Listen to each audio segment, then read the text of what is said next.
that this bill was supposed to be targeted very specifically at a very specific group of patients who are suffering immense pain at the end of their life, which could not be treated effectively with the best quality palliative care.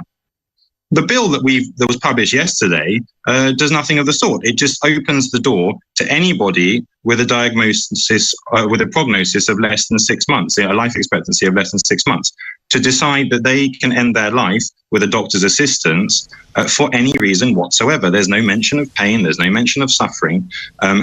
Anybody who manages to get a life expectancy of less than 6 months given to them by one doctor will be able to progress and request assisted suicide. So I'm deeply concerned by that, because most of my patients are frail and elderly and vulnerable, and many of them would qualify for this. And as we've seen in countries such as Canada and Belgium and Holland, one of the main reasons that people actually put forward when they're asked for why they want assisted suicide is that they feel they are a burden. And I have to say that I love our elderly population, but they can sometimes be a little bit too selfless. And in our current NHS, which the government recognises is broken, with our current social care system, which the government recognises is broken, there are an awful lot of patients on our wards who we come into contact who feel awful, and they say, I am a burden, I am blocking a bed. Isn't there any way you could get rid of me, bump me off, they say sometimes. And I'm able to say to them, absolutely not.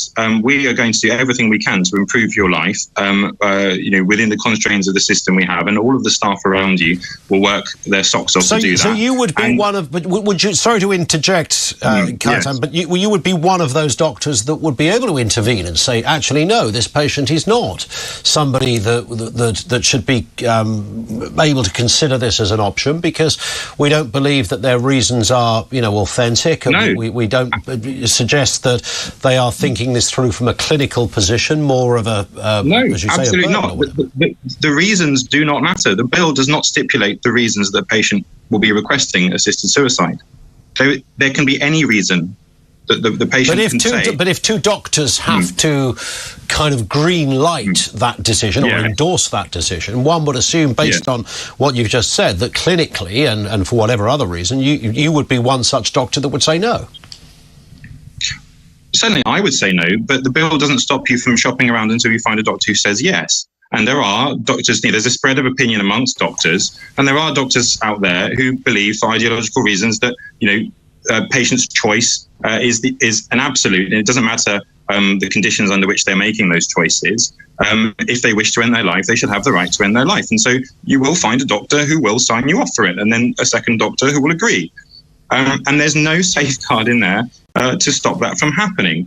And there's nothing that a judge can do. As far as I see, the role of judges there is just to hoodwink the public and hoodwink the MPs into thinking there's an extra layer of protection.